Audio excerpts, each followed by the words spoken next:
బిస్మిల్లాహిర్రహ్మానిర్రహీం. అల్హమ్దులిల్లాహి రబ్బిల్ ఆలమీన్.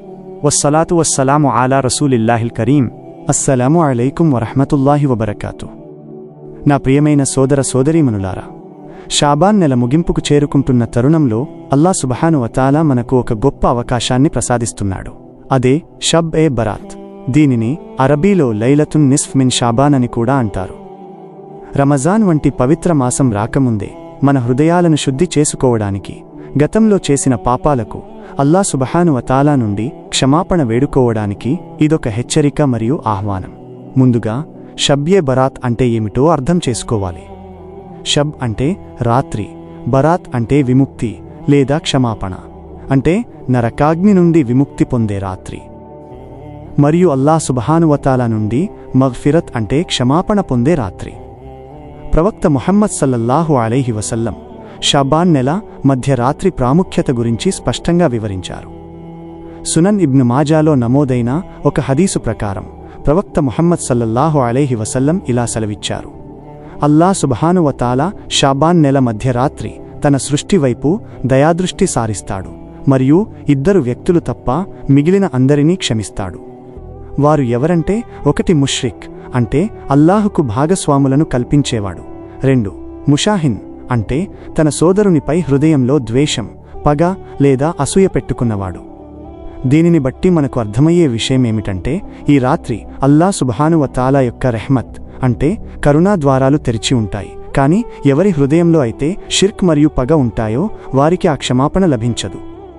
చాలామంది సోదరులు ఈ రాత్రి గురించి ఖురాన్ ఆధారాల కోసం అడుగుతుంటారు. సూరా అద్-దుఖాన్లోని 3 మరియు 4 ఆయత్లలో అల్లాహ్ సుబ్హానహు వ తఆలా ఒక ముబారక్ అంటే శుభప్రదమైన రాత్రి గురించి ప్రస్తావించాడు.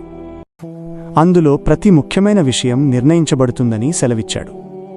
ముఫస్సిరీన్ అంటే ఖురాన్ వ్యాఖ్యాతలలో కొందరు ఇది లైలతుల్ ఖద్ర్ అని అంటే, మరికొందరు దీనిని షాబాన్ మధ్య రాత్రి అని అభిప్రాయపడ్డారు.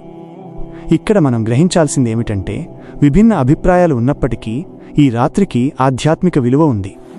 కాబట్టి దీనిని వివాదాలకు వేదికగా మార్చకుండా ఇబాదత్ అంటే ఆరాధనలకు వేదికగా మార్చుకోవాలి. ఈ రాత్రి మనం చేయవలసిన పనులు ఏమిటి? ప్రధానంగా తౌబా అంటే పశ్చాత్తాపం చెందడం. అస్తగ్ఫిరుల్లాహ వ అతూబు ఇలైహి అని పఠిస్తూ అల్లాహ్ సుబ్హానహు వ తఆలాను మన తప్పులకు క్షమించమని వేడుకోవాలి. నవాఫిల్ అంటే ఐచ్ఛిక నమాజులు చదువుకోవాలి. దీనికి ప్రత్యేకమైన సంఖ్య లేదా పద్ధతి ఏదీ లేదు.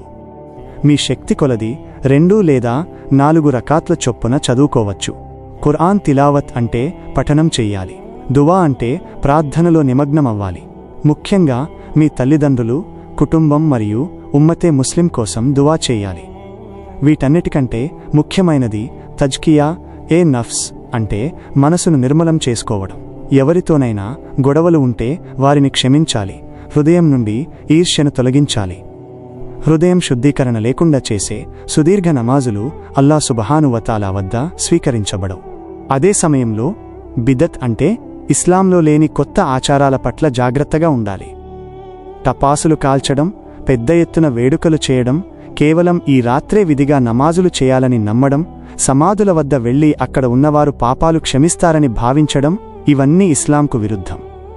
ప్రవక్త ముహమ్మద్ సల్లల్లాహు అలైహి వసల్లం మరణాన్ని గుర్తు చేసుకోవడానికి ఖబరస్థాన్ అంటే శ్మశాన వాటికకు వెళ్లమన్నారు, కానీ అక్కడ పూజలు చేయమని చెప్పలేదు.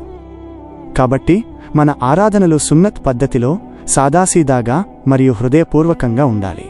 ముగింపుగా గుర్తుంచుకోండి, షబ్బే బరాత్ అనేది ఒక ఆత్మపరిశీలన చేసుకునే రాత్రి.